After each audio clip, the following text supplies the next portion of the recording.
After planet Earth's birth, when it burst up from the central core of energy as a terrifically hot ball, a swirling mass of fire, it began the process of cooling down, hardening, and turning into rock. It was a long time after birth, cooling enough to start the process of life on it. The birth of planet Earth coming out of a black hole was observed by other planets populated with evolved souls. Even then, these planets had intergalactic communications, and the birth of Earth was an exciting event, a beautiful, fantastic sight. The ball of fire blazing in the distance, which was to become our Earth, was visible at all times for hundreds of thousands of years, until gradually it began to cool. Many more eons went by before the flights to planet Earth began from the Andromeda galaxy. One of the biggest misinterpretations in the Bible was the misinterpretation of time. The saying that God made heaven and earth in 6 days and rested on the seventh, and God said, "Let there be light," and so on, came about by the spacemen describing what they saw when they made their trips every 1,000 years or so. The first day, biblically speaking, was the first trip, the second day, the second trip, and so on. The first day mentioned in the Bible referred to the first ships from the other galaxies. The Andromedans made the first 2 trips. The first trip was a discovery of the amoeba. On the second trip, they discovered that it had progressed into an upright animal form. These would be the first 2 days, biblically speaking. There was a problem with planet Earth at its birth. There were continuous explosions accompanying the birth of the planet. The gases were expanding in a way that was not normal because they were receiving too much nutrition from the birth hole, which did not close over properly. Had they not been still receiving nourishment from the birth hole of creation, they would have contracted in size and formed individual small bodies around the Earth, and our planet would have had 7 moons instead of 1. The cataclysms that broke the land apart happened at the time of the impregnation experiments. The force of the visiting spaceships on the fragile, thin crust of the Earth at that time caused earthquakes and volcanic action that caused each section of the land to crack and break away. Africa was one of the last to break away. Antarctica never did, and remains attached to the original inner circle of land. As the planet cooled, the cycle of earthquakes caused by the vibrations of the spaceships were entered into the ethers surrounding the planet. When the earthquakes cycled back around, they were weakened, and also the planet was more solid, more hardened.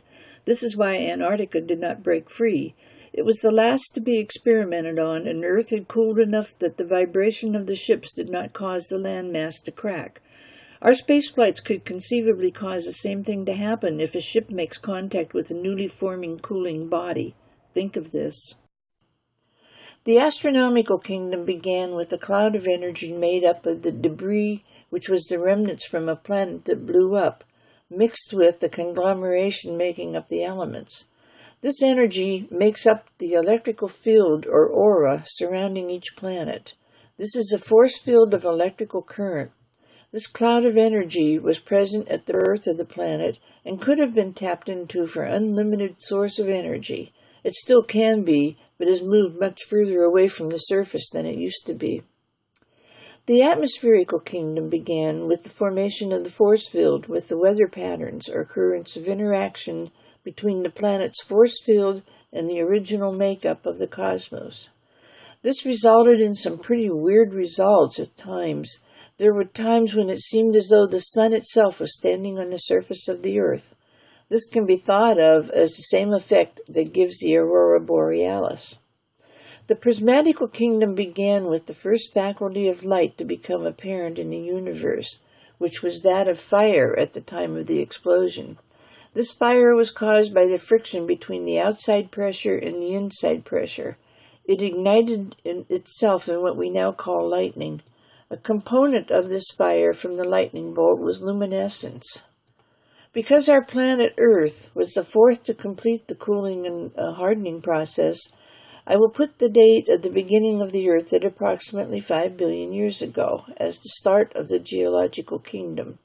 A better word for this first stage would be the Avanti stage, as all truly was still very hot and soft even 5 billion years ago.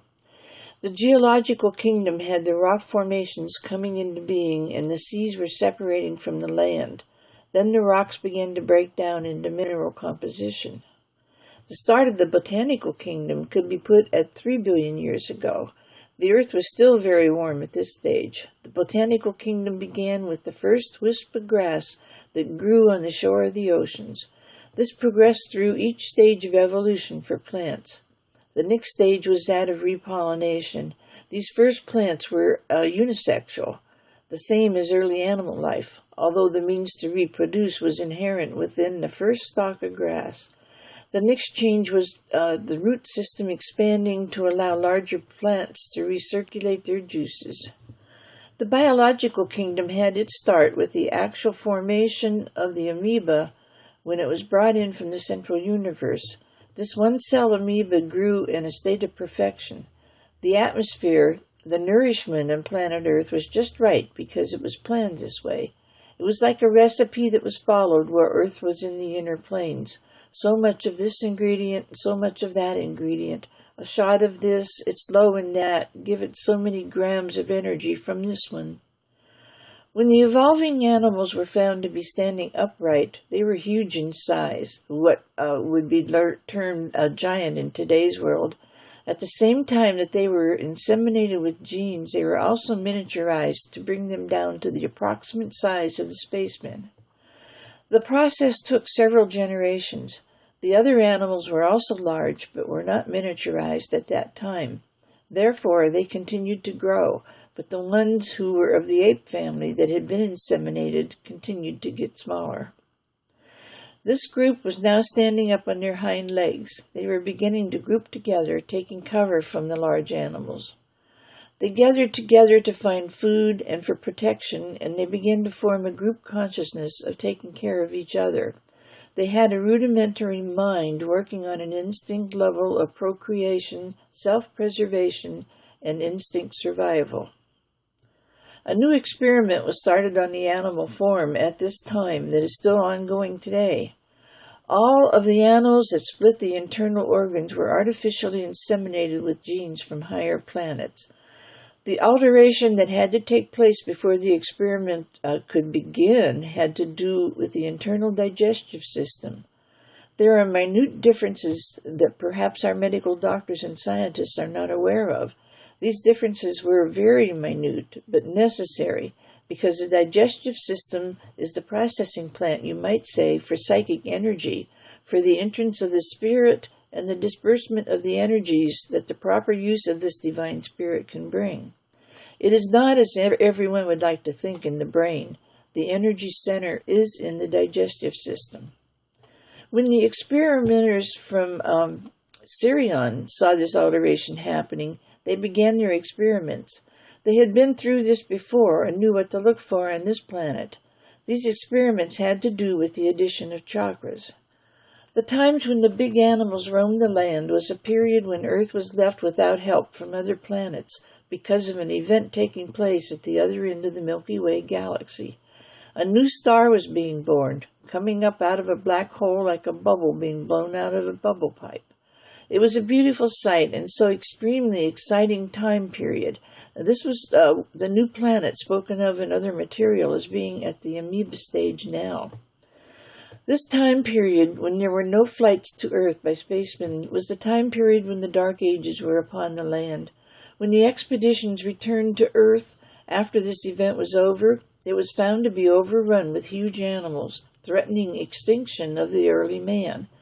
These other animals had become so large that they were a menace to all, and the ape-men had to hide from them at all times.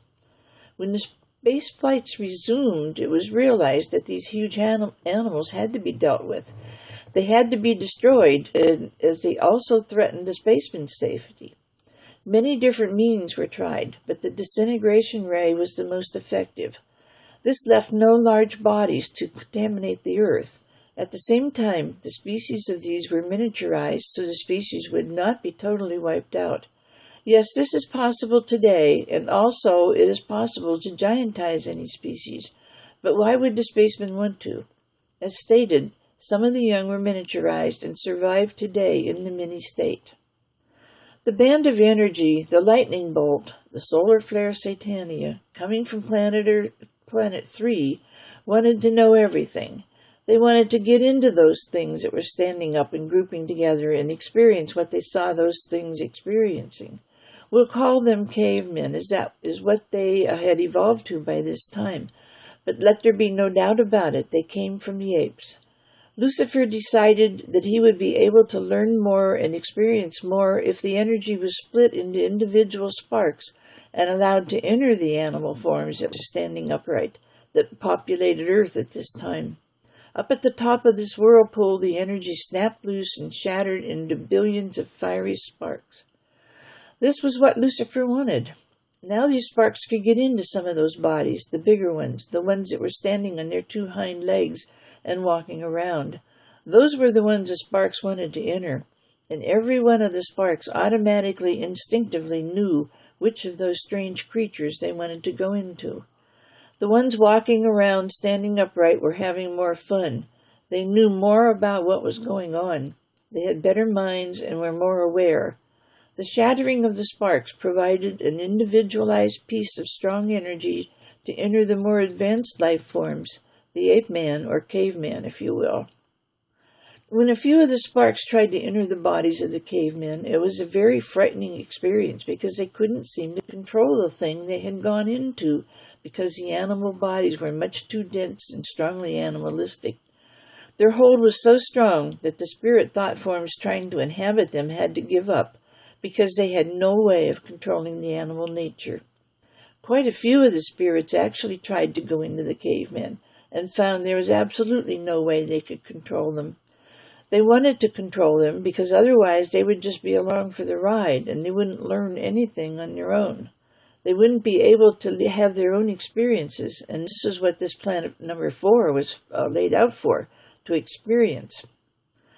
But that animal will, or determination, or ego was very strong, and because the energy had split into all those tiny, tiny sparks, they just were not strong enough to control the animal bodies.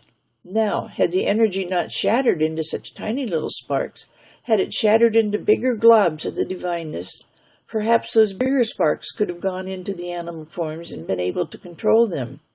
The way it was, the energy shattered too far, so Lucifer couldn't come back out of the animal bodies without some help. In this respect, Lucifer did not plan far enough ahead. He called in help from a brother of his, another central sun from another solar system, who sent this help in the shape of comets. This was electrical energy. Lucifer pulled back up out of the bodies when this help came in. To review, Earth herself is a spirit person the same way Michael is a spirit person. The spirit of Earth is Lucifer, the son of Michael. Lucifer, our sun, was attracted into the magnetic field of Michael, the great central sun. The planets are attracted to Lucifer, so it is the same thing as grandfather, father, and children. The sun, Lucifer, is imprisoned, so grandfather Michael is acting as the father figure. Therefore, the sun we see in our sky is actually Lucifer. We do not see Michael with our physical eyes. He is too far away. This is why we humans were given the great gift of inner vision, so we could see and behold and experience and enjoy the beauty and majesty of the inner world. Picture our sun Lucifer as a gigantic brain whose left chamber was just a swirl with scientific formulas, electrical components, a most fantastic computer analysis terminal. But keep this sun in mind as a person, because our sun is a person, a macro person, because he is out in the expanded universe. When he comes into us, he is in micro form of electrical energy particles because of the expanded and compressed time concepts. Lucifer is thought of as bad because he is caught in the animal bodies, trapped is a better word, that he wanted to enter and experience.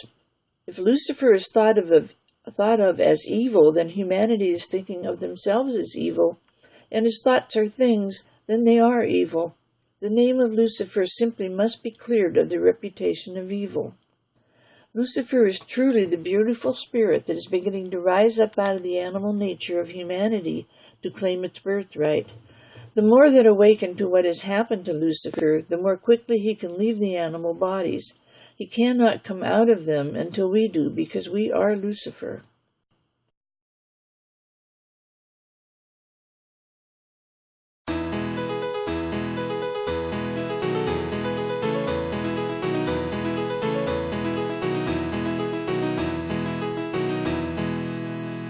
Space expeditions went every 1,000 years or so. Remember, time is irrelevant everywhere else in space. Those exploring ships would bring back samples of life forms that were developing and continuously monitor the direction they were evolving in.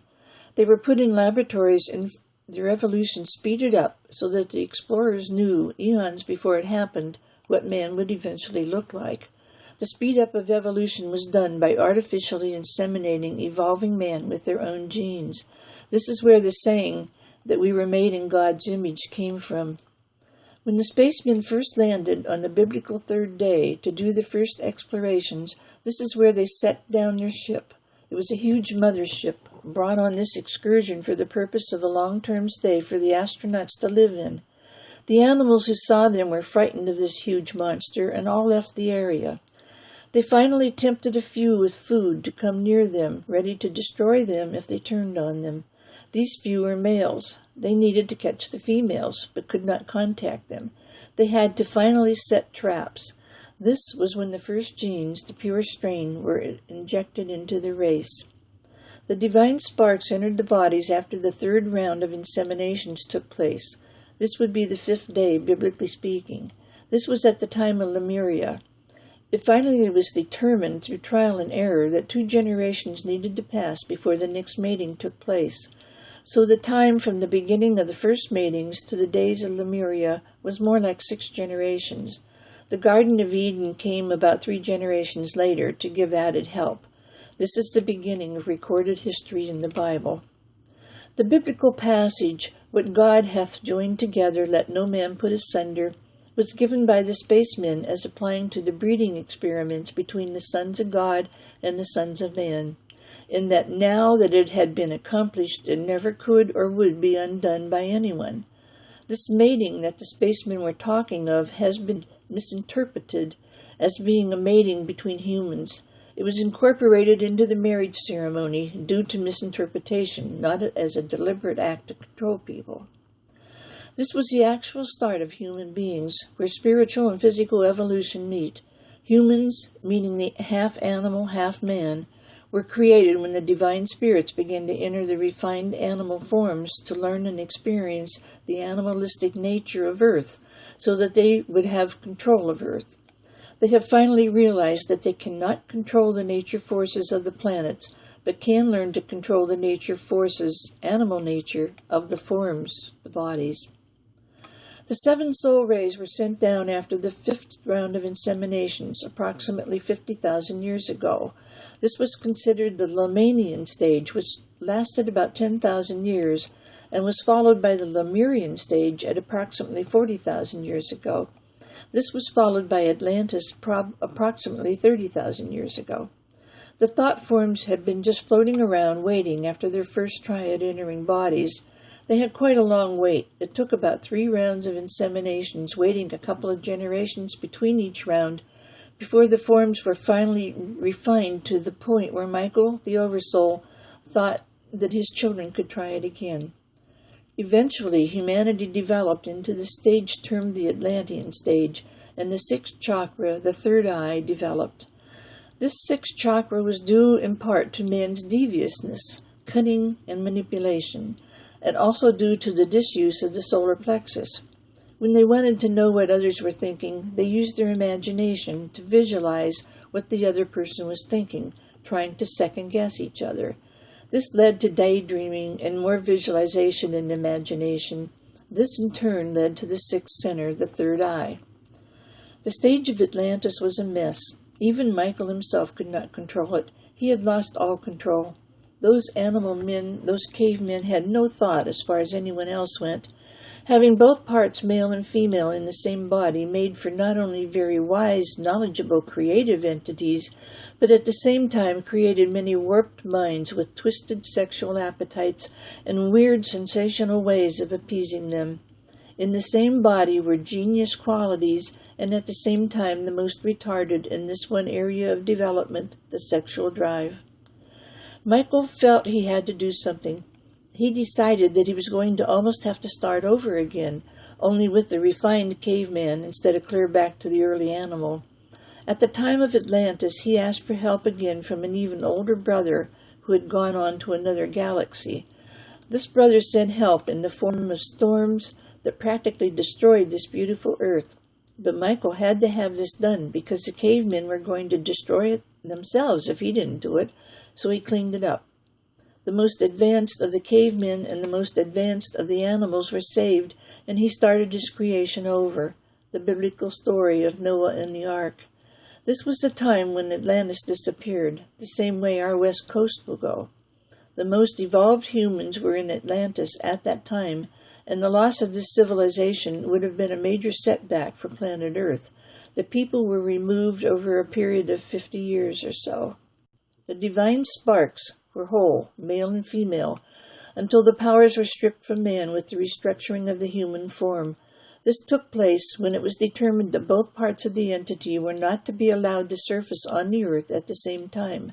The biblical story of Adam and Eve. This was the fall of man referred to in the Bible and was caused by the devious behavior of mankind at this time period, mostly deviation in the sexual behavior.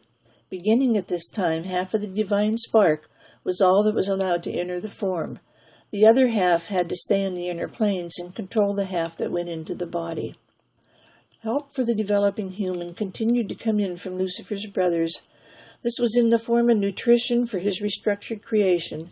Up until the time of the sixth day, when the restructuring was done through the chakras, the animal men were not advanced enough for any nutrition to help with intelligence.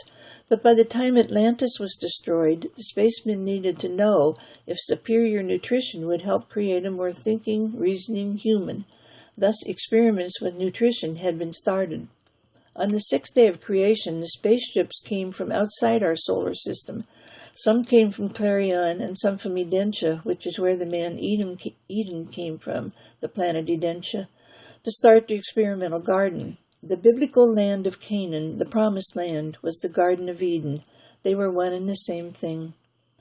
As man evolved out of the ape stage and started walking upright, the ships would bring certain foods and chemicals to use on selected specimens, leaving them in their natural environment but giving them this special help.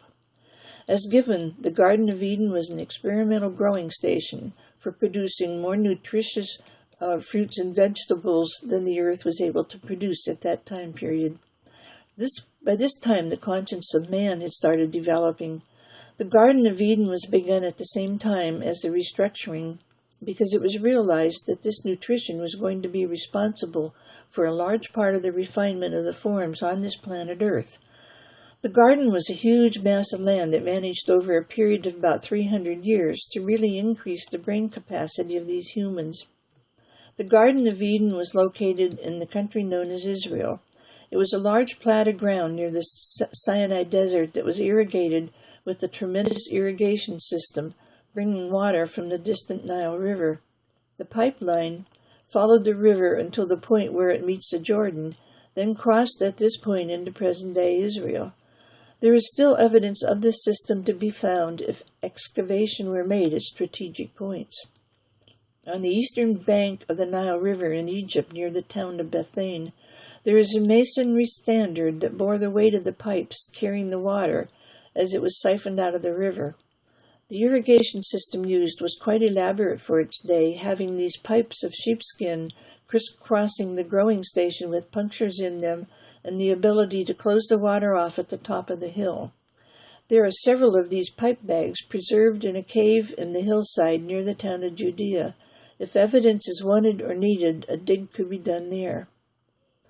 Eden stabilized the crops and did the most he could do. After 300 years of trying and experimenting, he had pretty much come up with the right combination in his seeds, the right hybrids of seeds, and so on. These seeds were given out, and the tribes planted them, but they didn't do it scientifically. They planted the same crops over and over again in the same fields, and drew all the nutrients from the ground in that one area. Then they would move on to another area, and after practically devastating that piece of territory, they'd move on to another. This just kept going on. It's still going on today. This is what has happened in present-day Africa. The Earthmen who ate from the garden did indeed receive knowledge, but of course not from the single bite of an apple. It was a process covering many generations. It was also found that with the addition of seaweed, the process of thinking was speeded up even more. The biblical tale of Jonah and the whale. It was thought that the best way to use the food from the sea was by eating the seaweed itself. The astronauts tried to tell the people that by eating the fish they would get the same results, that the fleshy part of the belly of the fish was a reservoir of selenium, which is a chemical that is found in seaweed. Can you imagine trying to get unevolved man to understand this concept?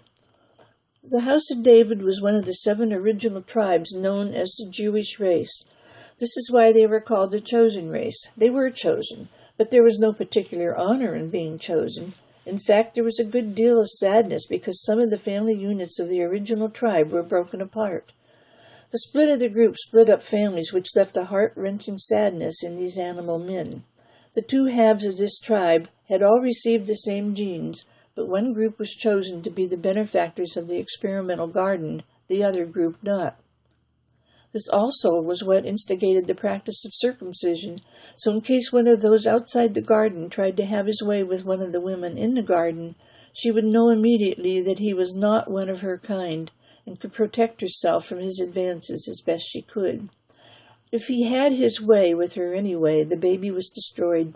The Space Fathers wanted nothing contaminating the half of the tribe that was kept in the experimental garden.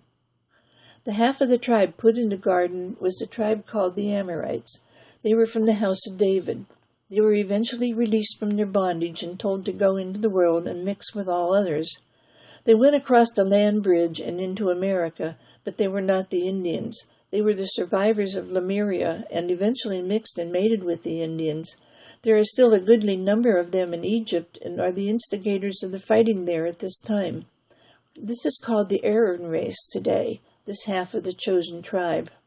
The other 6 original tribes, along with the half of David removed from the garden, are the biblical lost tribes of Israel.